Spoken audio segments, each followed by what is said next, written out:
Welcome to Imperium Podcast, where we invite successful property developers and investors to discuss their journey and how they have made it. Hi, Sean. Today, our guest is Sean Land, and we are going to listen to his experience, listen to his journey, and how he made it to a portfolio worth of minimum £10 million in a very close period of time. Hi, Sean. How are you? I'm good, Kamal. Thank you so much for having me on today. Absolutely brilliant settings. I love this studio. I love the signs. The branding's on point. And do you know what? Actually, I've seen a few of your adverts on the stories up. So a very professional setup. And it brings me this great joy of when you start something, you must do it properly. 100%. And I know you're at your first couple of episodes, but I can see this brand growing very rapidly purely because I feel that you're taking this really seriously. For us, really, as I was telling you, Imperium is a big brand for us. It is our core brand. And we try to focus really on how to teach entrepreneurs and how to show entrepreneurs or even just normal people that are just staying in the bedrooms, how they can learn from other people's experience, and especially how our brand is all connected with engineering, construction, and properties. And we invite people like you, so then you can share all their experience, because I honestly believe your story is unbelievably inspiring, and I think we would be very greedy not to share this to everyone.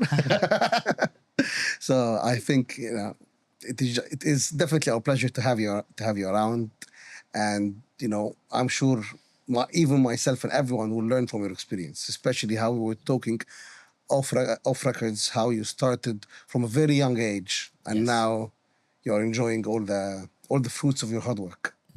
For sure. So can you tell us how you started? Of course, I'm happy to share that, guys. The first thing I'd like to say before I share my story is sometimes we don't like to go through pain and we stay away from things that cause us difficulty. But here's a question is like, when has anything in your life that came good started easy? Exactly. You have to go through some adversities. You might be coming from a place of, where things might not be that good or healthy for you, but you got to know that you can change your reality at any time. And that's all important with the circles that you're sitting in, your network. Are you at, a council estate hanging out with the boys, smoking, bunning weed? Or are you spending £100 on a membership in Virgin Active and being around multimillionaires, sitting in the sauna? Hi, nice to meet you. Just listening to these inspiring people with bigger salaries, bankers, accountants, property developers. Because very quickly you get inspired. There's so many books out there that you can read that your environment dictates exactly what's going to happen in your life or where you're going to go in your life. So are you a big believer in networking? 100% is very, very important. Now, I wasn't in the past purely because I felt that I didn't need to network because I had very inspiring people around me, mainly my granddad, mainly my father and uncle who were in a partnership in their business as well. So I didn't think that you needed a network. However, not everybody has these people in their network. It's not only that. It really depends. If you want to grow in separate industry, where your family business is from, where all your associates are from, if you want to grow into different industry, you'll never know anything about the industry without actually tapping into the people from this industry. Just learning from their journey, how they have made it, what their failures, what their successes. Yeah, absolutely. You're absolutely correct there. So in one field, I have mastered, and today in other fields, I haven't mastered, and it requires me to network. It requires, so like this podcast, for you to get good at this podcast, you need to be good at networking because you need to find people to talk with, conversate with. 100%. So you need to be in rooms that you wouldn't be otherwise, just because you think there's 4 or 5 inspirational people in that room who you can have a word with and say, look, I really like your story. How do I get you on my podcast? Because I'd love to share that.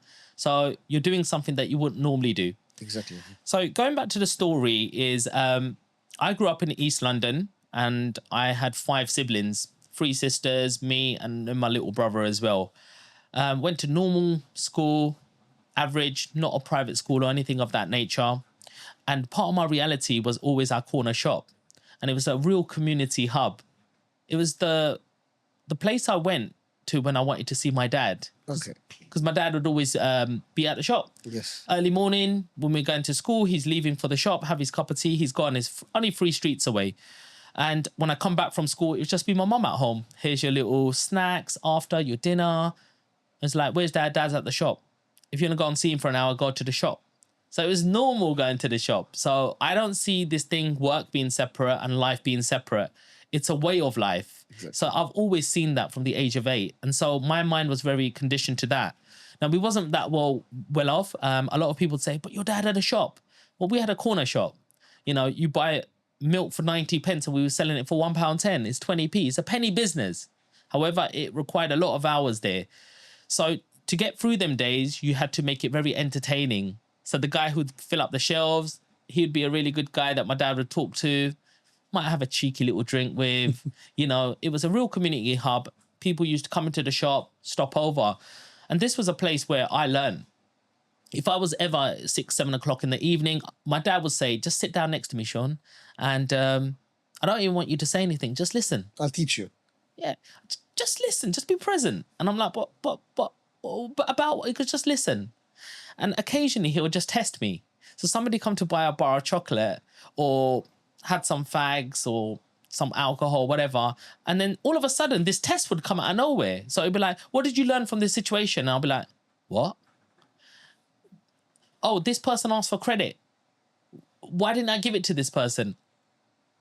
I don't know. It goes, well, if they ain't got money to buy just these couple little essentials, how are they going to have money? I'm actually getting them in more trouble. So in terms of being present and being mindful, that's where I started. I also think the best thing about this, when you learn from very young age, it teaches you how to see people, how to read people. Yes. Because I think this is, I always say I want to take my kids from 2, 3 years old to come with me to the office and to come and to go with me to sites, because it is an art to read people. You can come find someone coming speaking to you full of bullshit, and then straight away, if you cannot see through people, you will always be deceived. 100. And do you know what? I'm going to be really controversial here and say, look, I don't feel that the governments want that, and society will say you're cruel. Why are you taking him to work? Let him have a childhood. Let him have fun with his friends all the time. Who said the work is not fun? Yeah. This is the whole point. Exactly. And here's the thing. After the age of 16 in this country, you're pushed out into the big world. You have access to credit cards with high APRs that you don't even know that you need to pay this money back. There's no financial literacy courses out there, and you're learning about dinosaurs that were extinct millions of years ago, but you're expected to manage this thing called money, buy your house, car, marriages, kids, and have a really good, meaningful life, but you have to manage this thing called money. But so why isn't it not cruel there? It's actually cruel if you don't teach your kids about money at a very young age. How old are your kids? So my kids are, my daughter's 14, my son is 11, and my other son is 10. Can your daughter underwrite a deal for you or discuss a deal for you for any property you're buying? Well, put it this way. I don't think she would be capable, but she understands the simple basics. She understands what a loan is. She understands a very big loan is called a mortgage and it's attached to a house. She also understands that she needs to have money for a rainy day. What is a rainy day? Well, a rainy day is I might need money if an anomaly comes up. If something comes into my bank account that's took a direct debit and I ain't got enough money, she knows I've got to have a backup plan. So these are the simple, small processes that kids should be learning today to not get themselves into financial difficulty, not be blacklisted, not have credit card or payments bounce, to stop them getting that loan or that mortgage. And here's the thing. If I'm ever short £100, my little 10-year-old son will go, I've got it. That's how I know I'm an expert, because I'm creating little people who knows how to manage money. Yeah. And here's the thing. He says to me, Dad, what do I get out of it? I'm giving you 100 quid. 20%? £20? Exactly. It's a little joke. Exactly. It's a little joke to him. It's better fun for him. It's a better banter. But my man at the age of 10 knows how to make money. He knows if an uncle's coming round, My dad's taught me how to play the piano. Well, I taught him how to play the piano because I can't play. But this guy's a magician at the age of 10. He's grade 3 already. But he knows if an uncle comes in and he's like, oh, there's Uncle V's come round. Uncle V, what song do you like? Oh, I like Elvis. Which one's your favorite? This one. He'll go in the next room, watch a YouTube video, and within 5 minutes goes, can I play a piece? He plays the piece, and my friend's like, oh, blimey, that's my favorite song. And he's playing it on the piano. Next minute, comes with a little cup. And the guy goes, of course, here's a little fiver for you, son. The guy knows I need to entertain people. I need to make people happy because that's a service now that I'm providing. And these are the small steps that we all should be thinking about when raising your kids. When we're looking at money. Yeah, because we want to be bringing up leaders. We want people to be, life is all about legacy. What are you leaving behind? And this is a dominoes effect. I'm now creating that legacy that my granddad did. He came from a third world country. His father died at the age of 3. We came from a war-ridden country where we went into another state now, after a partition, and we was given a room. Yeah, with him and his brother sleeping on the floor in one small room. And he didn't recognize that to be his reality. And very quickly he said, I've got to be around the right people. And he was around the right person at the right time at the age of 13. And by 15, he became a dentist. He had that right opportunity. And it just takes that one person to meet that can change your life and can change your reality. And I believe that was the pivotal moment in my family. I will disagree with you here a little bit. Okay. I think it depends on the person. Your grandfather might have found the best person, but if he was not willing to change, if he was not willing to grow, he would have not taken this opportunity. I think it's all about the person. You can be around the best people in the country.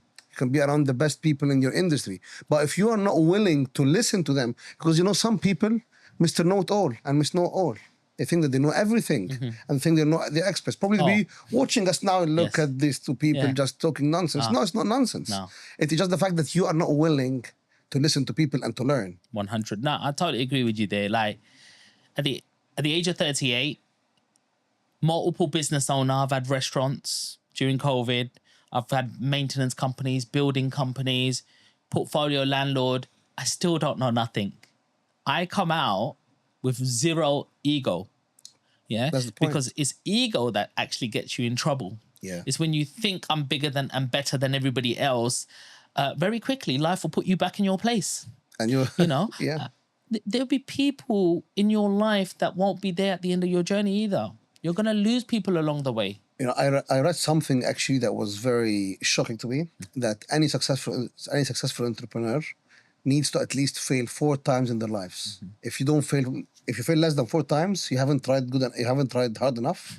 If you fail more than 4 times, then you're risking a lot, but you need 4 times to fail in your life. And I think they were saying every 10 years, a good successful entrepreneur will always feel that they're on the edge of bankruptcy. And that's when they either sit back, realize, what have I done wrong? And they either change straight away and become more dynamic, or they will just fail. And I think that just teaches everyone that being an entrepreneur, you need to always be up to date with everything happening around you. You always need to be learning, okay, my industry now is becoming very complacent, or I'm becoming very complacent, and there's another guy around the corner that is more dynamic than me. Then what can I do? So I think entrepreneurs always need to be like on the edge, that they know that competition is fierce. Well, if we take a couple of more steps back, Kamal, is what is failure? People need to understand the definition of failure. And failure can simply mean it's just trying one more time. Yes. Because I could fail 9 times at something, and the 10th time I could be the person who invented Apple. Yeah. Yeah, you can bring a computer out 10 times, didn't launch in the market, didn't become successful, but the only time people see anything is the tip of the iceberg. When you hit that success, then people know about you. But people don't know that Richard Branson failed many, many times with so many different brands, but they just see Virgin Money now. They see him with, a rocket going out of space, doing space travel. Everybody fails. We're supposed to fail. Yeah. We are designed to fail, but we're also designed to learn very quickly and adapt. You know, we need to learn from our situation. If I've opened a business and I've just throwing a dart in the air trying to make a sale, then you're going to fail. But you need to have calculated failure. You're going to say, well, what is my market? Who's my audience? How am I speaking to them? Who's my competition? You got to make calculated. And if you fail from there, you will learn something called a lesson. And this lesson will teach you more about yourself than success will ever teach you. What was your biggest failure, or your more recent failure, or what is the failure that you learned the most out of it? Personally, the biggest failure that I've learned is being around the wrong people in my life. Yeah. I come from East London. You know, we've got stab marks, bullet marks, broken noses. We've come through adversity, bullying, being the fat boy. Yeah. But you got to realize you outgrow people. Yeah. And on your success, as you're buying more houses, there will be certain people put conditions on you that you're my friend. But the minute you start doing something that makes them uncomfortable, you're not their friend anymore. And they will do everything to pull you back. Which, we all fail, don't worry. It wasn't right for you. Because why? Because they want to see people like themselves around. 100%. And if you're that person is, oh, look, I've just opened a new business and you're stuck in your 9 to 5 and you're not trying in your life, all of a sudden the negativity gets put on you. And when you're on that person, you start realizing people start telling you their problems.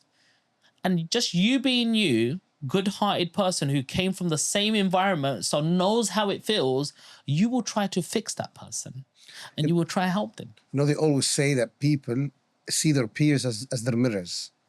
So they will be looking at you, okay, as long as you are all the same, it's fine. If I'm taking drugs and he's taking drugs, then this is normal. But the second they are taking drugs, but you're not taking drugs, then you are becoming, they think that, okay, look, he's better than me, he's making me very uncomfortable. And then that's when they start to hate. Absolutely. If you're all broke, then it doesn't matter. But if one of you started driving a Lambo, then that makes them very uncomfortable because, oh wow, okay, we all thought that being broke is normal, but now he showed us that this is not normal. They will have their spouses at home telling them, look, he fucking made it. Why are you not making it? And that's when they will feel short. That's when they will feel shy. That's when they will feel that it's actually fair. This is not life. Life is someone going out there and doing it, but you cannot do it because you are just sitting playing PlayStation 24 hours. Exactly that. And these people will then start to unconsciously and without telling you be your biggest haters. 100%. They will start hating you and they'll start talking about you and they will start bringing negativity upon, look at him, he's probably done a bit of fraud. Oh, he's probably ripping people off. Probably he's a drug dealer without telling anyone. Exactly. All of this. That's what will come. Why? Because they can't handle to see someone do better than them. So they have to make an excuse why you did it better. Rather than going, brother, that's amazing what you're doing. I really respect you. How do you do it? Can you teach me? Exactly. But people are not like that. And society is not built like that. And I believe governments are breaking communities down and even families living together. How many couples are just doing it all alone? Just me and you against the world. When has it ever been like that? Since we were in caves, we were in communities. We're supposed to be together. We're supposed to help each other, eat together, tell stories to each other. Do you know what I mean? Like, where's all of this? It's just us against the world. So, you know, you got to look at these sort of traits. It's okay to have your mom around or your dad around. It's okay to have extended families. We've got to be more open-minded because this is actually what's causing mental health as well. It's just it's a very small family, and all of a sudden you got no one to talk to, no new conversations, no new things happening. And it's the most beautiful thing to do, to break bread with your family. Do you know what I mean? 100%. And this is where it all starts from, because then this is your why. You get all of this experience of your father or your mother, and you go, no, I'm moving away from it. I don't need it. No one will ever care about you more than your father, your mother, your brother, and your sister. There's not another man in the world who'd want you to do better than you. Than your father. 100%. They will look at you and they will say, look, I'm so proud of my son. I'm so proud. I've taught him well. He has done this. He has done that. I'll tell you My wife is a nutritionist. Okay, she knows nothing about properties. I taught her very well. Today there was a London auction. Okay, she's a master now. She goes online. She finds the properties. She does all the AVMs. She will do all the comparables in the market. She'll go on the EPC, check the square meterage. Tell me this got sold last year for this price. You should buy this one. You should, and that just shows that it is really easy to learn if you are willing to learn. And if you're willing to learn and you're willing to put the hard work, then you can definitely you can grow in a new adventure. And then so she from nutritionist she became expert. I'm not joking. Probably the last 10 properties we bought, they were all her choices. Wow. She went there and she's a nutritionist. She knew nothing about properties before we got together. Nothing at all. And always, and I look at her as like, you actually learned a lot.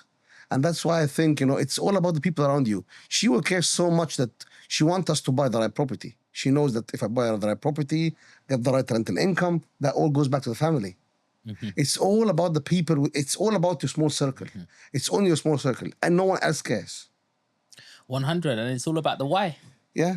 Why are you doing this? So that gives you your purpose, because very quickly you'll find out that you've got millions in the bank and you're earning thousands, and you realize it wasn't a destination of just money, because money can't show you love.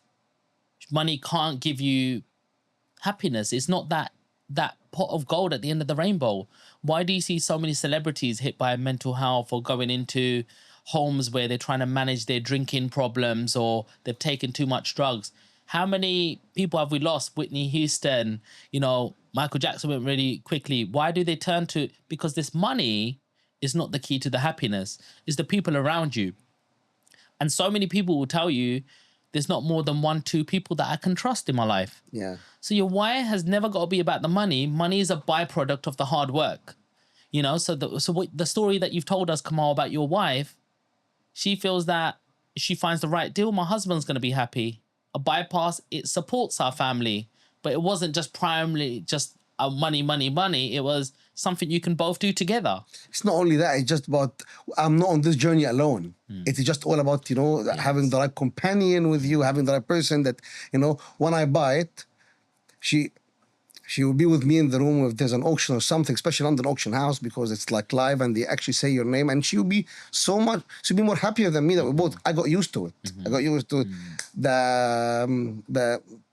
like going once, going twice, going third time. Congratulations! I got used to it. She'll be so happy. We bought it. We saved so much money on this. We made money in this. She'll be so happy about this. And it's just about just not going on the journey on your own, finding just the right people with you that enjoy with you your success. Exactly. Well, is what you're saying is find your tribe. Yeah, exactly. And sometimes a very, very lonely journey. So being around potentially the right mentors who have schools where you can network with like-minded people, going to networking events where you might make new friends. Recently, I just went to Albania. We met the Prime Minister, Eddie Rama, out there. We met Erman Duka, the Vice President of UEFA. We were sitting in a room. And guess what? We could sit on a table eating food and talking about business. Some people will be like, talking about business again, money again. And everyone felt like they had friends like that. But in this circle, it was like, yo, what deal are you doing? Oh, how does that work? Oh, who'd you go for the loan? What's the legal team? Oh, who's your structural engineer? Oh, great. Would you mind sharing that? Great. And it's what makes us happy. That's the species we are. Yeah. We're born entrepreneurs, and we like talking about this, and we like getting ahead, and it's a way of life. And it just felt like these are the right people that I'm around. I'm so glad I came away. And even when we came back, we had a bunch of fun, but even when we came back, when we had obstacles or problems, if you've got the right person's detail in your phone, these are not problems anymore. All you can start finding is solutions. Hey, I know exactly who to call. So look, I'm going to run you a quick deal that I made an offer on Friday, 1.3 million in East London. It's a big multi-let unit, four flats in this place. So I've made the offer, and it's got accepted on Monday morning, the day that nobody likes to look forward to. Here's the thing. It took me 5 hours to get this deal fully wrapped up. Called a friend of mine. He's the head of planning in Waltham Forest, the planning place. Asked him about the building. I said, is this all good? He goes, it doesn't have planning, but council tax since 2003, lawful development certificate, sorted, no problem with this. Cool, got that pattern. Also told me just around the area in the next 2-3 years, regeneration coming, uplifting property. Uplift, yeah, proper uplift. There you go. Rang my friend. She works for the commercial bank. Rang the boss, Nick. He owns the bank. Like, you know, call them. He goes, bro, all sorted for you. We know your profile, this, that, other. Send me your ID. I'm going to sign it off. I know you personally. And I was like, I've never really done this sort of quirky deal. I need a different legal team. They go, oh, next door. She's doing one of my personal ones. She works with our company all the time. Plug her in. We work closely with her. Boom. It took me 5 hours to wrap this 1.3 million deal. Like, we make it look easy. People find a £300 deal really hard to, you know, get to the end of, but we do it. We did this in our sleep, and that's when I actually sat back and went, I'm an expert. This is the definition of an expert. 100%. You know, and today we are on Wednesday. Tomorrow, I think the whole deal is submitted fully, ready for the banks to assess it and send a surveyor out. And the agent himself, his jaw is on the floor. Like, he goes, Man blown. Takes 10 days to normally get to this stage. You don't mess about, Mr. Land. And I'm like, do we want to get the deal done or not? Yeah. I ain't got time to waste. I need to still do a couple of more deals before I'm 40, bro. Because after 40, I don't want to be doing no more deals. This is my pension. It's just giving me a passive income while I'm going to my place in Dubai, you know, or I'm living somewhere else in the world. You know, I just want to see that passive income, and I want to spend quality time with the people who matter. Your family. Because we're on a very, very short journey. At 40, the average lifespan of a man is 70. Well, I'm over halfway my life statistically already. You know, I don't want to be somebody who's 60, 65 and my knees are hurting and I couldn't climb a mountain at that age. It's all about the unlived life. Yeah. It's all about the unlived life. You don't know how many years left unlived, and how do you want to live it? How do you want to live these years? It's all about, honestly, the unlived life. 100. And how do you want to live your life? So you got to ask yourself and write these things down, because thoughts become things, right? What do I want to achieve in my life, and where do I want to get to? This. So, right, where's my plan? How am I going to execute this plan? And if you don't know, then go and find somebody who will help you put that plan together, because it's all about action. If you don't take action, you're never going to get anywhere in life. Do we ever sit into a car and going, oh, I'm going to go to a place in Manchester where I've never been before. Oh, let me just check the signs and just guess. No, what's the first thing we do? We put the postcode in. Why? Because we want to know it takes me 3 hours. And you probably would have researched the day before so you can plan your day ahead to know I can make the meeting on time. You then know where you're going to be pit stopping, because you might need a toilet break. You might need something to eat. Well, it's the same thing with life. If you're going somewhere and you're going to a destination, you've got to know how long it's going to take you to get there. Otherwise, this thing called anxiety comes over. Because often in life, we underestimate what we can do in a long period of time, and we overestimate what we can do in a short space of time. How many times do we make Christmas resolutions and going, this is my year, I'm going to become a millionaire, or this is my year, I'm going to get that big salary and job, and then 3 days later, you fell off the track and go, oh, it doesn't matter, next year. You're putting too much pressure on yourself, and you shouldn't. You should just be concentrating on that 1%. How do I become 1% better than yesterday? How do I meet one more person who's going to unlock one more door that I didn't know that room existed?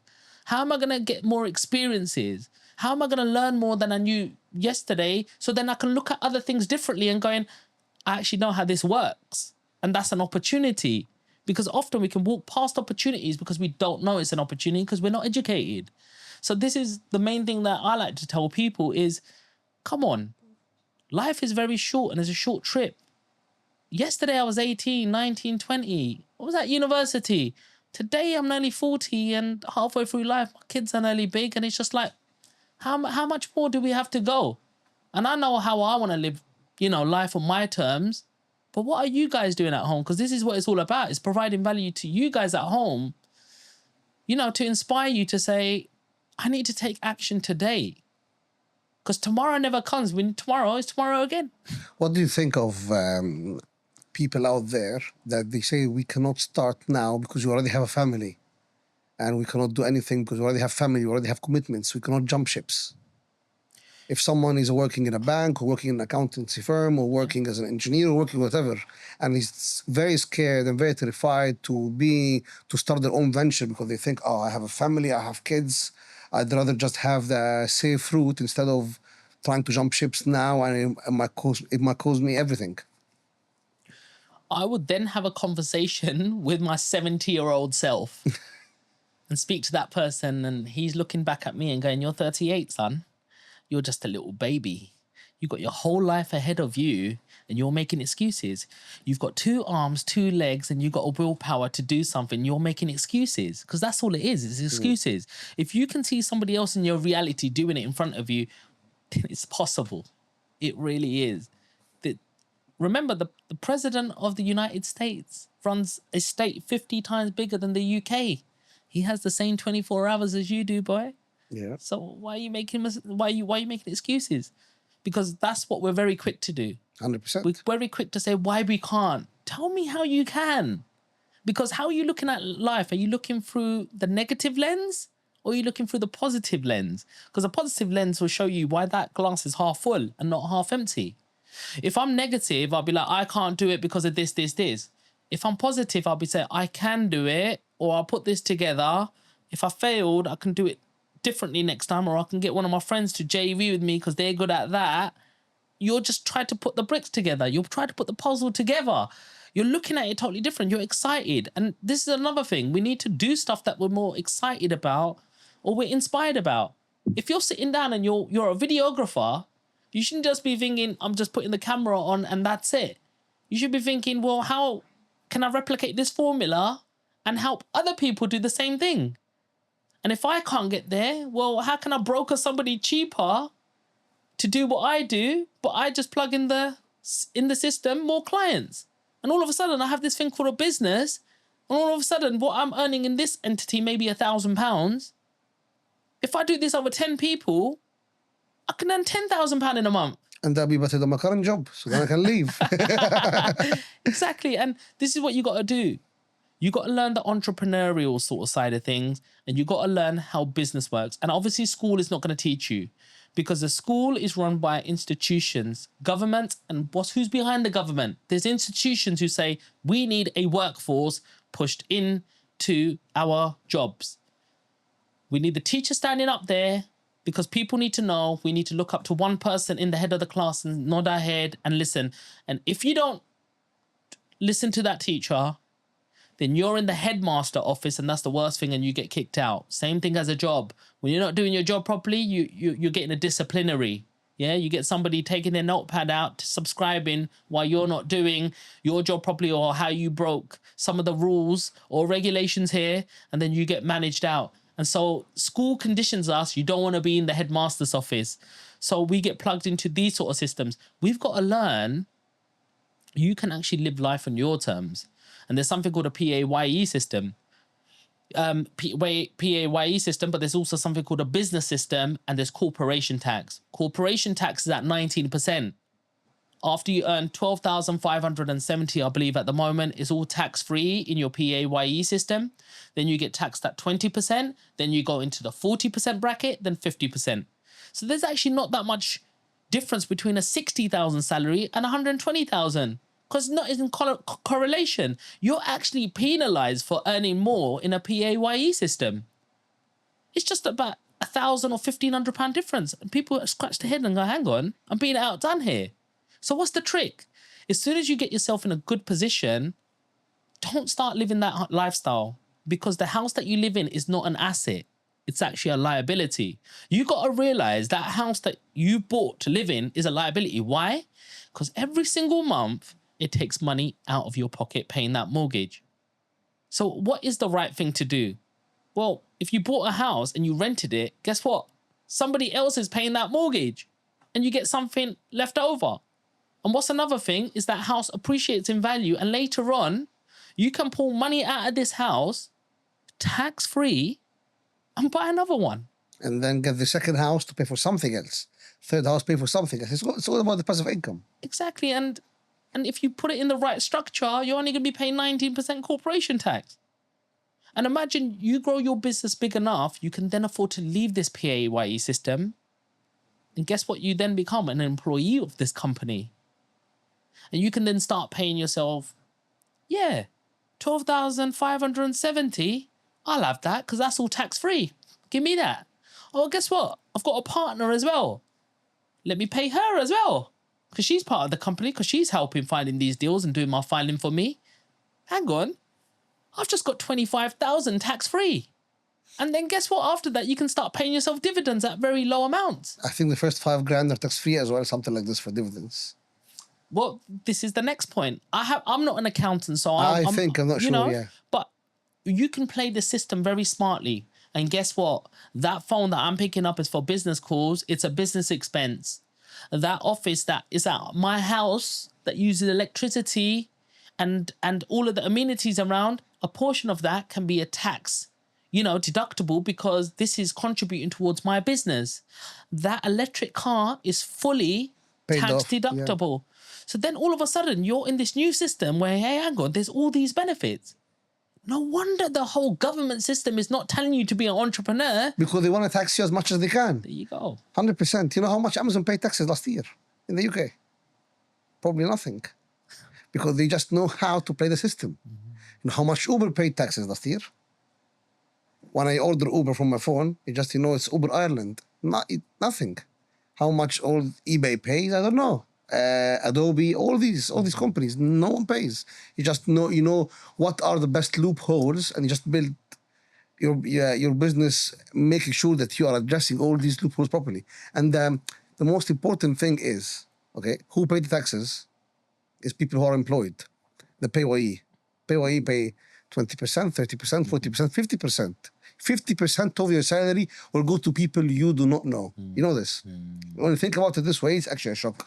I am working, and 50% of my income goes to people I do not know, because the taxes are just astronomically high. Shocking. Absolutely shocking. So I suppose right now your audience probably wants to know, well, how do I make this out? Do you think entrepreneurs are born or made?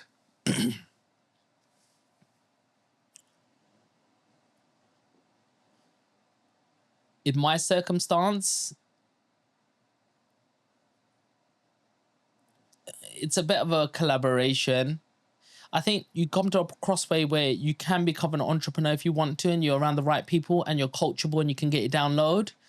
But at the same time, if you're born into an entrepreneurial family, your whole belief system is different as well.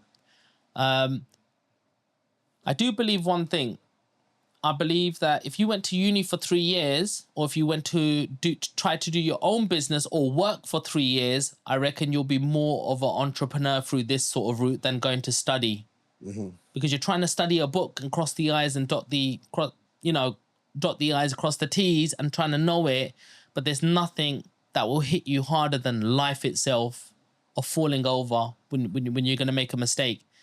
And I think the quicker we learn that, the quicker we start getting ahead. So it's not a direct question, because someone can be made into an entrepreneur if he's got a really creative mind. He can get the right team. But I think it's always something in you that makes you want to disrupt. Pain. Something in you that make you like, you know what? I want to disrupt. I am not happy with this life. I want to disrupt.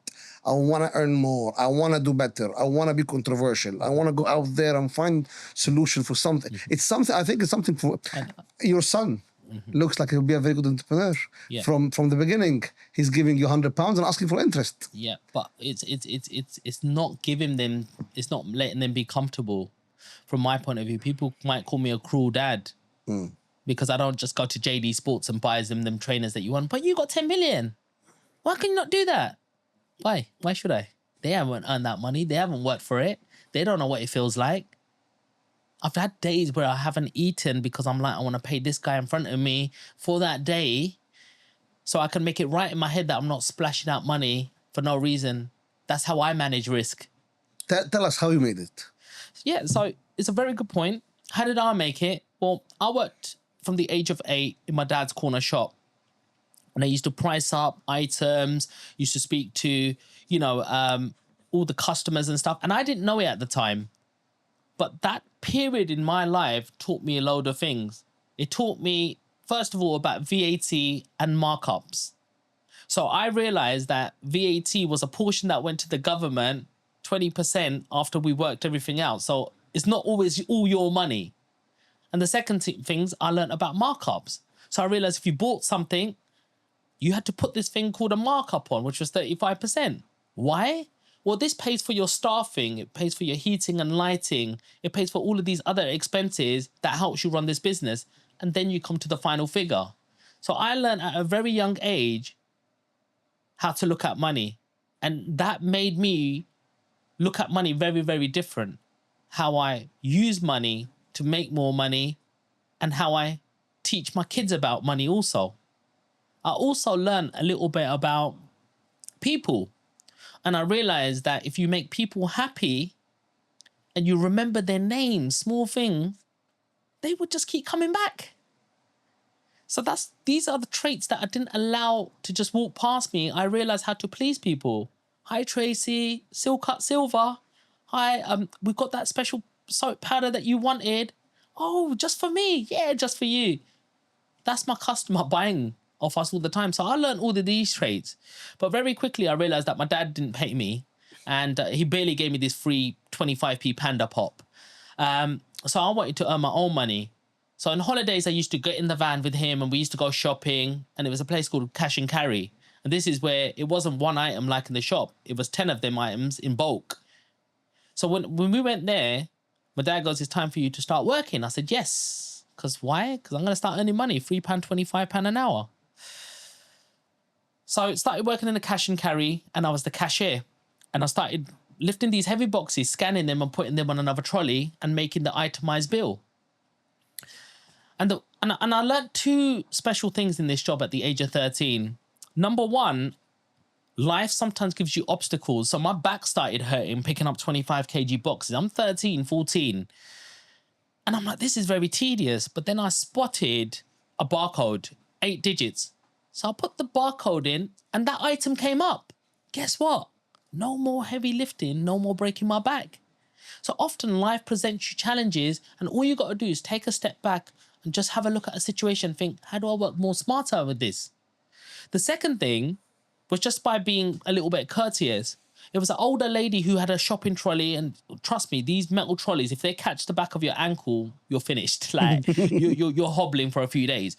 And she just was an older woman. She had an Afro-Caribbean restaurant. She had like the rice bags and everything. And at that time, I was trying to do a bit of press-ups and gym. And I was just like, made her bill. I was like, would you like me to help you? And she goes, yes, please, my dear. Cool. Went out, loaded her car. I know how this is done. Heavy stuff at the bottom, light stuff on top. She goes, thank you so much. And she just reached over to her pocket and she gave me £5 note. And I was like, no, I can't take this. She goes, no, it's for your tea money. So it felt wrong because I've never taken a penny out of the till or anything. So I came back and I saw Paul, my manager. I went, Paul, the lady outside gave £5. He goes, that's yours. And the light bulb moment, the penny dropped. I was like, what? I could be earning £5 loading a car. So here's the thing. I load 8 cars a day and I get £40. I work in my job at £3 and I do 10 hours. I get £30. I can earn more outside at the same time. Yep. So I started learning about diversification, multiple streams of money in that same time. I also learned how to be a little bit lazy. Every little step of the way I thought I had to be lazy. So occasionally we had to go to Birmingham to do big long deliveries. But what I knew is above the driver, there was a bed. But you had to, instead of 5 o'clock morning starts, you could do it at 3 o'clock in the morning. You have to come in, so you have to sacrifice a bit of sleep.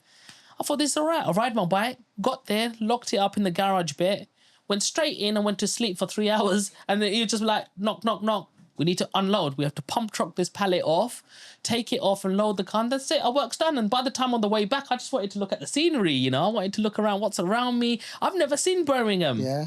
So I started learning how to make, good decision making. But, it came to a stage where I was nearly 16 and I was like, oh, do you know what? My dad got me this job. And I had a bit of certain pride that I want to do things alone. I want to make it alone. I want to find my own job. Exactly. And I just walked in, went to a retail park, put a load of application. The only one came back to me was McDonald's.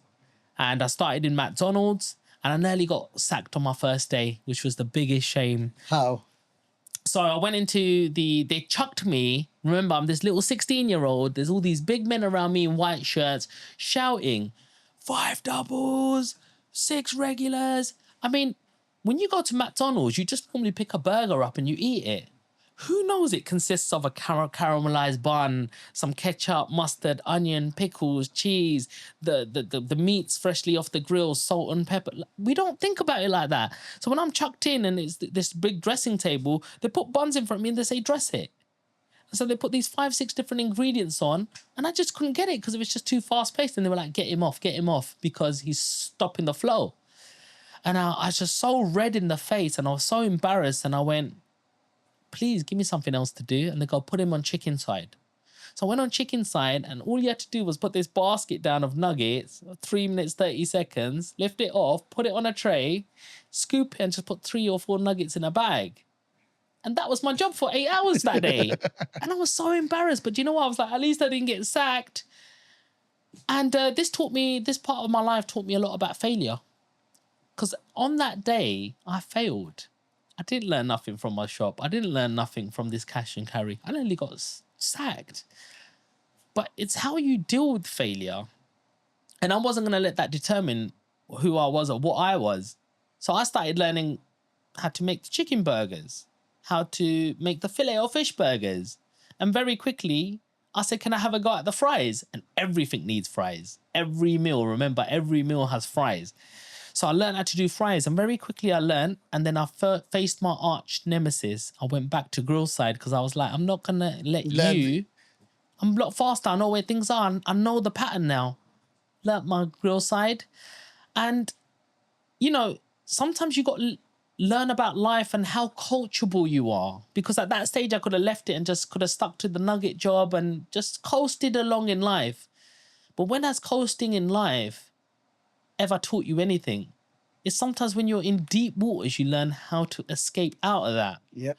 And not only that, I also learned that, you know, I need to be coachable, and you need to become something called indispensable. And that means that you need to be so good in your life at many different things that no one can let you go. Exactly, Kamal, you get it. Because often we just stay in our job, do the same thing in our job, and we're worried about the end of the month that our boss can sack us and we can just get replaced just like that. So here's something for you guys at home. The next time, you need to think to yourself, how coachable am I? When was the last time I tried a new hobby? When was the last time I tried even a new food? Or when was the last time I learned a new skill or done a new course? Because in life, you got to always progress and try to say, how am I evolving to be a better person? And if you're not doing these simple few things, you better take a good look at yourself in the mirror, because you're not getting ahead. I don't care who's telling you everything's going to be fine, but no one's coming. No one's coming to help you. Not even your parents will be there to the end of your journey. They'll look after themselves, their own pension. Unfortunately, some people won't have their parents around, and you will have to. It's only you. It's only you. It's only you. It's only you. And so after this bit of my journey, and guess what? I became training squad after 3 months, and the next year I became a manager. So 18, I was a manager, and I learned how to manage people around me. Same time I did my accounting and finance degree. So I knew that I wanted to get some academic side, because no one in my family had done a degree at that stage. So I wanted to make my family proud I'd done a degree. It was manageable at that time. It was £1,000 a year back in 2004. You know, so I was able to afford it, and that's where my McDonald's money would go from summer holidays. I wanted to be proud that I could pay my own fees. Now, 6 months before I graduated, I started applying for jobs. So it's all about looking ahead. Mm-hmm. And I got a job interview with Barclays. And then I had a telephone interview 2 months later. Then I had a competency interview another month later. And then just before I graduated, I got called to an in-person interview in front of a manager of mine, Katie Giles at the time. And she said, I'll let you know on Monday. This was on a Friday. I got out of the central line, out of the underground. She called me. She goes, I don't want to wait till Monday. You got the job. Can you start? I said, yep, I can. How happy were you at that moment? I was absolutely extravagant. I was going to be working in the financial hub of the whole world. I was going to be working in West End, Soho Square for a FTSE 100 company. I got uniform, I got a tie, blazer. You know, this was a dream come true. You know, it might have only been £15,000 and a cashier job, but it was the steps into I'm in the corporate world. Your parents were proud. Here's the thing. You always have that one parent that's not proud of you. Who was that? My dad. Why? My mum was love. My mum is love. My mum's the woman who makes everything right in my life for me. If something goes wrong, Sean, what do you want to eat? What shall I cook for you? Your favorite? Come here, my son.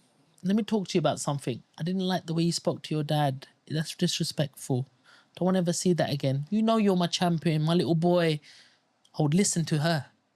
Because mum have that power. They have that ignition. But my dad is alpha male. And he's the army general when it comes to anything. Why is this done this way? Why is it done that way? I don't want this done in my house. And that's who he was. So when I was like, Dad, I've reached, I'm a cashier. What's the salary? Oh, 15,000, Dad. I'm 21. Don't worry, it will get more. And psychologically, it wound me up. So I'm like, where's that next bit? And so then I had this corporate job saying, you have to stay in this job for 18 months before you even move, because you have this probation period. And after I passed the probation period in 3 months, they said to me, I was like, do you have any questions? I was like, yeah, I do. What's the next role? And they were like, we've invested a lot of money for you to learn how to cash up, balance your till, get leads, etc. You need to do your time. Just calm down a bit. But I was always inquisitive. So I was like, what do I need to do? And they go, I said, just for the future then. They said, you need to get leads. I said, what's a lead?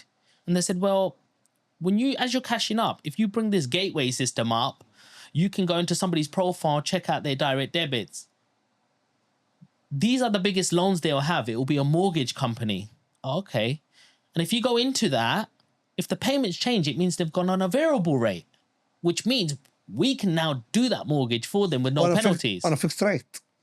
So if it's on a fixed rate and it's all the same amount, but it changes, it means they've come out of their fixed rate because it's come on the standard variable rate. Yeah, after 2 years or 5 years or something. Yeah. So I learned how to look at the histories, but you had to be very fast because another bank would be high. There's that. And the fact the person's just come in to deposit £50 in their account. Why are you taking so long? Hurry up. Give me my receipt. So I had to go, hi, Mr. Jones. I learned how to use the keypad without looking at it, bringing up the gateway system, going to the 1 to 3rd tab, direct debits. Yeah, that's a great day. You have to learn how to multitask. Right, cool. Yeah, that's all done for you. Look, before you go, we've got some fantastic mortgage offers. We've just been told this day. And it's just exclusive for Barclays customers. Oh, really? Can I get someone just to call you? I know it's your lunch break. Yeah, get someone to call me. Can I just make sure this is your number? Oh, no, that's not my number. No wonder nobody could get to you. No problem. I'll get that updated on the system for you so we got the up-to-date detail, especially where there's fraud going on. We can contact you. Oh, you're amazing. You got to learn the art of talking. This is how I learned from the shop. And very quickly, I said, what's the target? They said 10 per week you need to get leads. And this was for savings as well. So sometimes I saw 50,000 in the current account. I was like, has anyone told you that if somebody took your card and started doing fraud, they got access to all that money? What? Is this not a safe bet? No, I'm not saying that. This could happen with any bank. There's fraudsters are very clever. How about opening a little deposit account that's instant access you can see on your online banking? Oh, that sounds good. Can you set me one of them up? Boom, £40,000 straight into the savings account. 40,000 for the branch target. All of a sudden, I learned how to get leads. And very quickly, 8 months' time, I was on the Rising Star Academy. I was a coordinator. 4 months later, personal banker. 12 months later, #1 in West End. And then guess what? This 18-month rule went out of the window where Richard Fuggle, the performance director, came up to me and go, leave your desk. You're coming with me. You're coming onto the Premier team. Well, what's this? He goes, more money. We're going to give you just 200 clients to look after. You're their private bank manager. Well, what about my client? Don't worry, we'll get someone else to look after them. You just got this powerful portfolio. You need to grow your portfolio now. Go and walk the patch. You don't have to be in the branch. Go and walk the patch. Go in the IOD clubs, Institution of Directors Club. Go and speak to these CEOs. Have some lunch with them. Have a good time and tell them about the services people buy from people. We went on so many courses, body language. And here's the thing. That was my career at work. But there was multiple things going on at the same time. Saturday, Sunday, I was called crazy because I went to McDonald's to work. Still. Saturday, I'd earn 100. Sunday, I'd earn £100. End of the month, £800. And I could survive on that. £400 to my mum. Here's house shopping. I'm the man as well. 400, £100 a week, I get to spend on me. 2 nights I used to work in my dad's shop. Wednesday night, Sunday night. My dad used to give me £50. I remember £37.50 was my Oyster card. That's what that money used to go on. My lunchtime used to take a Tupperware from home, rice and chicken, man. Everybody in that staff room, when I'm heating it up, Sean, where'd you get that from? My mum made it. Mummy food, innit? Everyone's going little prep bag. Yay, we're eating from this. Oh, I'm all bloated now. This is horrible. There's me. Oh, wow, that was lovely mummy's cooking. Didn't even cost me a penny. Do you know what I invested in at work? A £15 kettle. Because I wasn't going to be one of these people coming in with a Costa cup, £3.25. Every day. You know, over 10 days, what's that, 30 quid? Over 30 days, that's £90 just on a coffee for a little status. Now I'm taking my cup from home in my little flask and then I'm just going to switch it on at my work. So all of a sudden, my costs were really low. And you were saving all your salary from Barclays. I was living on McDonald's money and my savings was this thing called Barclay money. And it just took me 12 months to buy my first house. I saw a house in Vincent Road in East London. It was £140,000. I started saving £1,000 to £1,200 a month. At the end of the year, I had about 14,000. 10% deposit. 10% deposit. I thought I was going to live there myself. Just went for it. 3 months later, completed that deal. Dad, 21, I got a house. Where is it? Don't worry, you get more. You know, like, there's always never enough. So I got this house. I lived in it for 3 months. I'm like, guys, but I'm going to move out for a bit. You know, I think I want to be independent. 3 months later, I was like, what an idiot. You went back? Yeah, I'm spending all my money on the mortgage, on all of these bills, on all of these food costs. So 3 months later, I was like, I'm not saving anything all of a sudden. This is not good. This is ridiculous. It's I went ridiculous. back home. So I rang the bank and I went, look, I had a fight with the neighbor. I'm not living in. I don't want to live here no more. And they said, okay, send us a check for £300. We'll give you a permission to let. That's it. And in 2 years' time, when it comes out, we'll change it to a buy-to-let mortgage. So I had permission from the bank to let this property. And all of a sudden, instead of paying out £500 for this mortgage, out of my salary, I rented this place for £1,000. So making £500 extra a month, plus 6,000. someone else is paying your mortgage. Exactly. And then I made this fun little thing that, my Barclays accounts for this my Barclays money. My Halifax is for my McDonald's money, so I separated pots. And then I've just opened a Lloyd's account because it's my rental. So I started opening bank accounts for fun and seeing every month it's different money coming in different places. And then very quickly, my salary went up in Barclays. It wasn't 15 grand. It went to 23 grand, 30 grand. And then in the premier job at the age of 23, 24, which I spoke about, I was on about 35 to 40,000. And because I was number one in West End for lending, mortgages, savings, long-term savings, GI, general insurances, I started getting bonuses and I doubled that 40 to about £70,000. And all of a sudden I got all of this money started coming in my bank account and I just plowed it all into the savings account. I had no ego. That thing we spoke about at the start, I had no ego. I'm not a Barclays banker. I'm a McDonald's worker on £8 an hour. I'd have no ego. Go under the radar. Keep doing the same things. Keep having the same habits. I don't need to go to these big pubs and clubs and be spending £200-300 a night. Sean, you coming? Join you next time, bro. Occasionally I would go. 1 or 2 drink. Keep it to a limit. Enjoy, but not every day because it's not fun anymore. And then I rinsed and repeated that same thing from 23, 24, 25. And by the age of 26, I was a millionaire. How? I don't know. I just sat with my accountant and he goes, Sean, you know, you got 4 properties here. They're worth over 250. That's £1 million.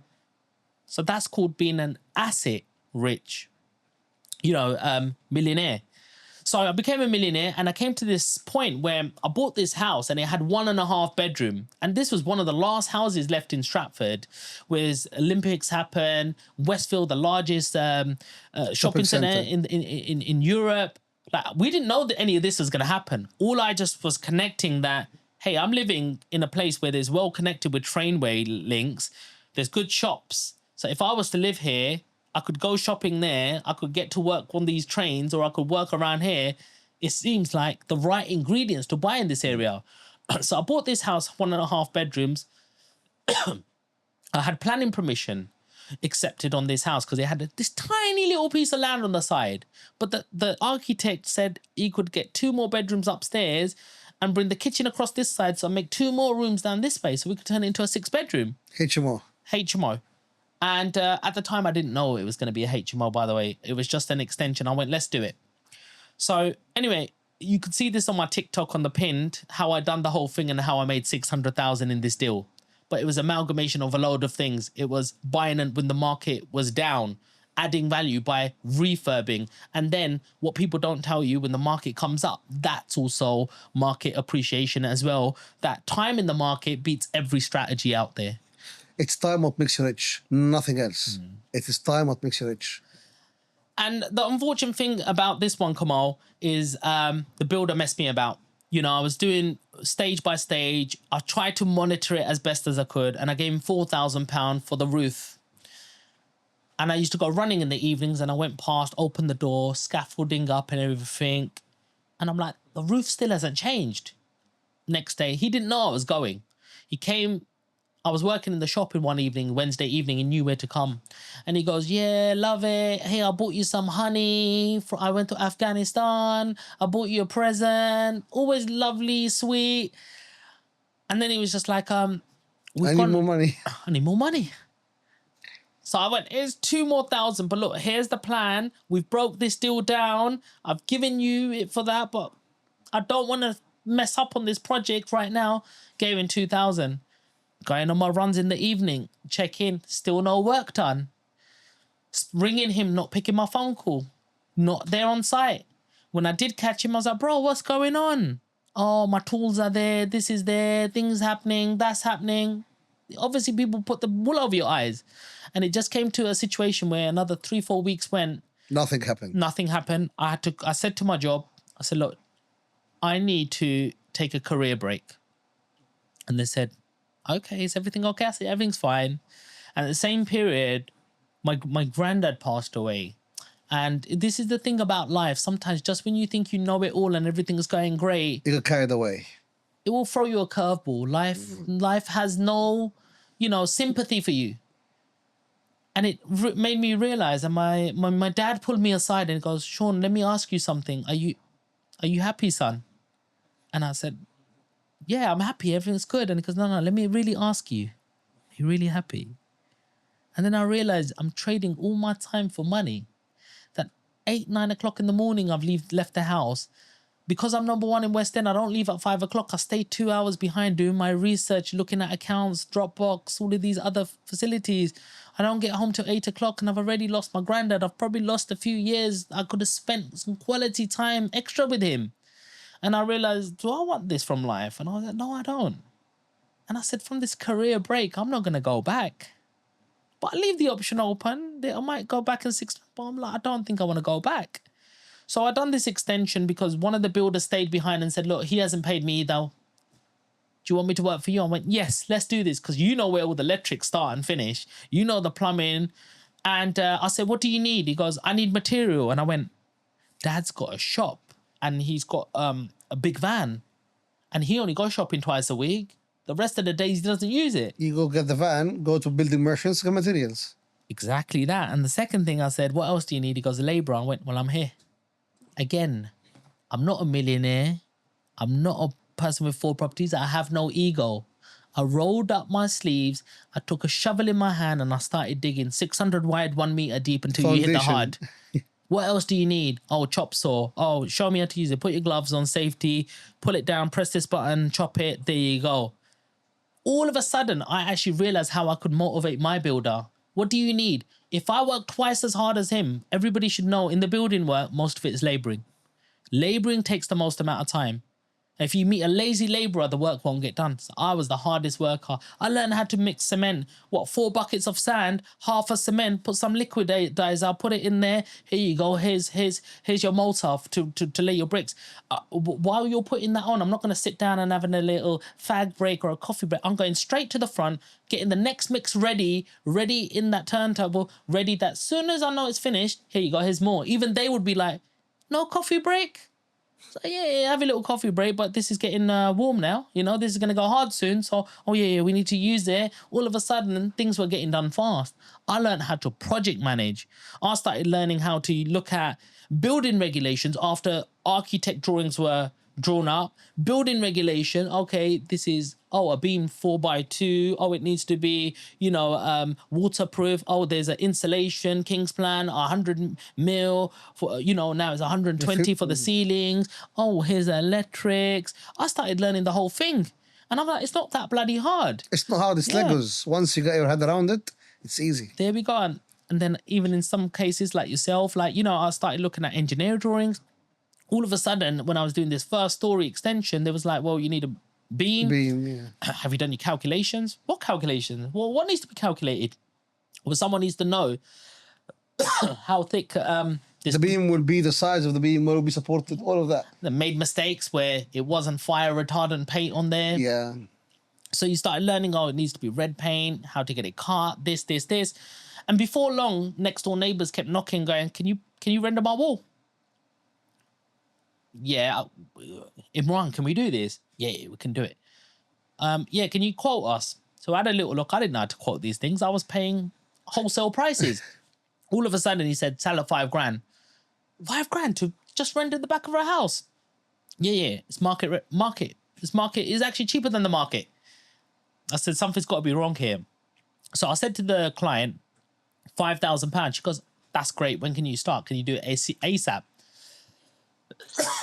I stopped my project straight away because I was like, I can feed that into my project right now. I'm just getting short of money.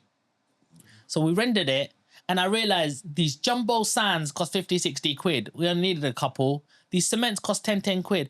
Anyway, under £200 for the material, and my builder, £100 a day. 3 days, £300. £500 all what cost you. Just earned 3-4 grand out of this deal. What the is going on? This is free money. Forget going to the bank. I had to fucking trade all my time for money for the whole month, and I can do this in under a week. We need this whole ceiling plastered is about to fall down. Yeah, I need to remove all of this, take all the rubbish out. What's your best quote? Somebody said 3,000. I'll do it 2,000. Get that bloody thing down, check all the joists, clean them. You can even get a labourer to do that. Get the pink plasterboards, fireboarding, all done. Get one plasterer. I'm gonna mix the multi-finish furnish for him. We plastered that. Cost me £400, £500, £600. I got £2,000, £1,500, 2 days. Man, this is free money. This is a good trait. And that's what I started doing for the next 3, 4, 5, 6 years of my life until I was 33. And basically, there's a strategy called the BRRR, which is buy, refurb, rent, and refinance. I didn't know what this thing was.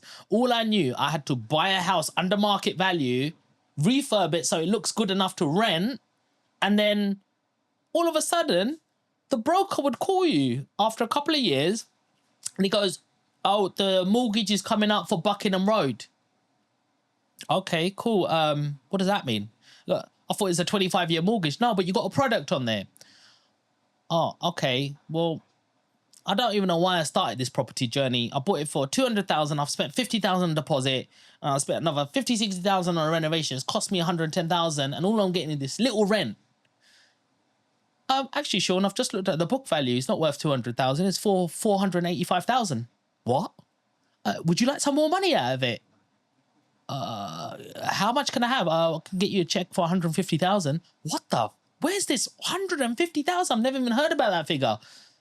3 months later, that's boom, landed in my account. I've never seen that money before. Tax free as well. Tax-free, exactly that. So, you start learning how to create money out of thin air. And I was like, boy, and then do you know what? That's when the domino started. Another one went 80,000, another one. I started snipping all of them just so there's good ratio that I could pay all my loans. And all of a sudden, I started buying properties for cash. And that had a different price value on it. I bought a property that was worth 780,000. I bought it for 480,000. Because it was cash deal. Yeah, cash deal. 6 months later, I went to the bank. They valued at 780,000. They gave me a check for 480,000 pound back. So all the money came back to me, and I bought this property, and the tenants still pay for that loan. And after when your fixed rate mortgage comes to an end, you refinance again for the new market value. Exactly. So I learned the art of making money, managing money, and how to grow money. And today my purpose, actually, I'm on social media as well. That's how we've connected. I'm a property influencer because I realize life doesn't wait for you. Don't let life happen to you. The world is changing. People are not walking around. I saw an advert the other day. It said 20 years ago, shopping centers. And there was people laughing and looking at each other and talking and lovely background music. Now people are going, oh, sorry. It's a completely different world. So where are they? They're there. So how do I talk to you? I need to get in there. So don't become a consumer, become a producer and start learning how to talk to people differently. Of course. And this is a very, very amazing place to be because we're probably one of the last generation who sort of understands the difference and both. You had the previous life and then you have the exactly, and now the next generation is just going to be like, already you've got a generation 2 generations after ours that it's abnormal to grow up without an iPad in your hand. It's like leaving your house without your boxers on. Yeah. It feels weird. So you got to realize, well, do I be old money or do I become new money? Because the new money is actually attention. If I get attention on me, it's money. Sponsors want to know me because they go, oh, can you put out Evian bottles here, please? Because I know you get 200,000 views. That's free advertisement. That's sponsorship money. You can pay guests to come onto your podcast because, that person's recognizable. It's going to blow your channel by sharing platforms. That is money. So I want to be a part of that. I want to have a bit of fun. I want to be called to an interview in Dubai. Say, Sean, can you interview this person for us? Because we know you got a big platform. We'll give you £5,000. It's nothing for us. I'll get a holiday, get a conversation, do what I love, what I'm passionate. So sometimes you got to do that thing in life that you don't want to do. I didn't want to work in all these jobs. I didn't want to do 2 jobs at a time. I didn't want to be a people pleaser all the time. But I sacrificed that to get enough money that I had enough passive income coming in. Now I can live life on my terms. At the age of 38, I can choose to get up for work if I want to, if I don't. But life is also about What purpose. is your goal? So my personal goal, my purpose is I've done me. I live in a £3 million house. I've got 3 kids who are got money in their pocket. I've got 3 kids who go to private schooling. My partner doesn't need to work. I've clocked the game. But do I just sit there and keep playing the same game? No. If I've done this for me and I know what it feels like to have nothing, for my dad to cut my hair and give me a bent haircut and going to school and people laughing at you. If I'm going to school, a school trip and it's like, why is this all folded up? Is that your dad's top? And it's a fake top. I know what it feels like to be bullied.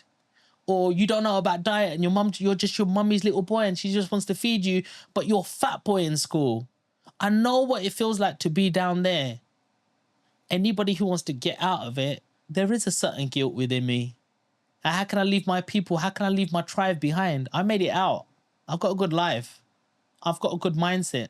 It's not about teaching everyone how to make it. It's about inspiring the next generation. And if I do get anything out of this, is about when I get enough eyes and enough attention and enough flowing to start building schools abroad and creating the opportunity for people who don't even have clean water. Because it's so sad that you get this big divide of multi-millionaire with all this money and people dying in the world. It doesn't make sense. But it's not about giving fish to people. It's teaching people how to fish. That's what it's about. So I need to get to a level of attention where people see you and go, I'm inspired by him, I'm motivated by him. And then enough eyes where I can deal with businesses, not individuals. My market isn't individuals. I want to deal with businesses who want marketing done, who's got budgets for this. Is a tax deductible for them if they're getting you part of your company. If I could work with businesses and then feed the consumers, that would be an amazing place. And anyone who's got money and wants to make more money, yeah, I'm there for you guys as well. If you're lost in life and you've hit that ceiling and your dad's taught you or your mentors have taught you how to get to a certain place, but you want to unlock them places where you go, I want to achieve more in life. I want what you've got. Well, time is money for everyone. I have to travel places. I have to pay my own bills. I've got school fees to pay. I've got 4 people depending on me. I've still got to survive as well. And so you've got to value your time. It's not about ripping people off here. Because my information, what I'm gonna help you with, is gonna valuable. It's gonna change you. It's gonna change you. It's gonna make a difference to your life. There's got to be an ROI. There's got to be a return of investment. That if you've invested time with somebody, they shouldn't be there to rip you off. They should be there to say, how am I adding value to you? And that's what you got to look at. Look at people who are doing things in this space, not just talking about it or not just selling a silly little course. Look at his daily life. Look at his stories. Look at his reels. Is he on site? Is he talking to other people? Is he at networking events? Is he actually doing what he preaches? Because there's a lot of fakers till you make it out there. It makes me so angry. There's so many people. There's people taking their lives out there because they've been put on a bridging loan. Yeah, because they said that's the right thing to do. And they don't have an exit plan. They don't have an exit plan. They don't teach you this. Or they've been sold a property where they say, you can turn this into a HMO. Well, listen, you're not going to change something into a HMO if it's in an Article 4.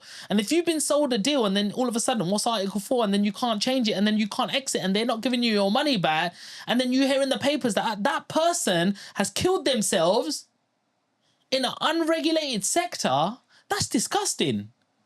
That makes me so angry. It's like, how dare you rip somebody off? They've got a wife, parents, people depending on that money, and you just tried to sell them something for your own benefit of pocket. So you could put a bloody Rolex on. So you could take a flight to Dubai and have this good life while someone's killing themselves. This is what makes me angry. But this also gives me purposes because I don't want to be one of them. And I'm not one of them. And anyone who comes underneath me or associated with someone like myself says, that guy changed my life. That's legacy. You're right. You know? And my kids will just say, do you know, I opened my son's book the other day and he's leaving year 6 to go into secondary school. We had a nice barbecue and stuff. And they gave the kids this little book. And so I opened this book and I saw my son's picture, Sean Jr., and I was looking through, he answered these questions. I like Lego, he loves these. I should introduce him to you because this guy would do a 4-day Lego set in 3 hours because he's got that level of concentration. I don't know, I wouldn't say he's autistic, but I don't know if he's ADHD, but he's got this thing about him where his concentration level, he doesn't need nobody around him. And he's very different to my other 2 kids. But I've also accepted who he is because it's a new way for me to understand. But the best thing I saw here, it says, what is your inspiration? And it said, my dad. That is the biggest. Touches. That's strong. That's the biggest trophy that I got in life. So when you say, what have you achieved in life? I raised a good son. My son called me, I'm his inspiration. That's my trophy. That little person has the belief looking up and saying, that's the best thing I've got in my life and he inspires me. And I said, is that true? He goes, yeah, Dad, you make everything possible. What do you mean? Well, you know, this social media thing, you know, your dad, your mum didn't like it, where you coming on social media, showing your wealth and how to do this. You still did it.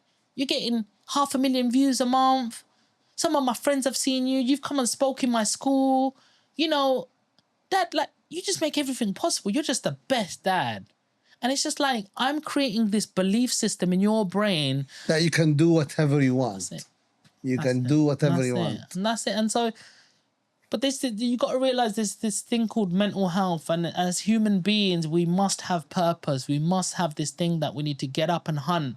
And the minute you stop getting up to hunt, you're going to start overthinking about life and what's my self-worth and what if things were different and why is this person wrong me? So you must have purpose. So whether that's, you know, just going to the gym and pushing 5 kilos more, doing 1 rep extra, or going to help to a charity. You got to remember, you must have purpose in your life. Write things down. Say, what do I love? Just think, if it was my last day today, what would I want to do? That will very quickly tell you some of the things that you should be doing right now. Because the worst thing in your life will be when you're in that rocking chair and it's end of life, is the feeling of regret. There's nothing else that's going to amount more than that. The opportunities you didn't take. There you go. There you go. 1,000,000%. Thank you very much for your time today. It was definitely inspirational. I'm sure everyone would love watching this, and your story is very inspirational. Well, thank you very much for your time as well, Camille, because I know you're doing amazing things. I've spoken to one of your business partners. It's amazing to hear about your engineering company and how you face some of the similar issues with builders and how you were able to adapt and corner off a whole bit of the market in terms of being a one-stop shop, from buying land to developing, to doing the in-house like engineering, to having teams of builders yourself. So it's very inspirational. But I would just like to say that as well, that if you're somebody at home that wants to, you know, do in this sector, this podcast is more than just a podcast. This is a massive brand that's going on. And I'm very happy for you. I love the way you've articulated your business, your advertisement, your videography, your team on board. It seems very sort of inspirational. So, yeah, I hope this is a long lasting. I will be subscribing to this podcast also. Yeah, looking at the journey progressing. I think if you have time, I might take you a couple of sites to have a look. Then you'll buy. Come on, man. Come on. All right. Thank you very much for your time. Thank you very much. And make sure you subscribe to this channel. Thank you very much. Leave me a comment if you haven't already, and share this with somebody who might need to see this. Peace. Thank you very much. Thank you.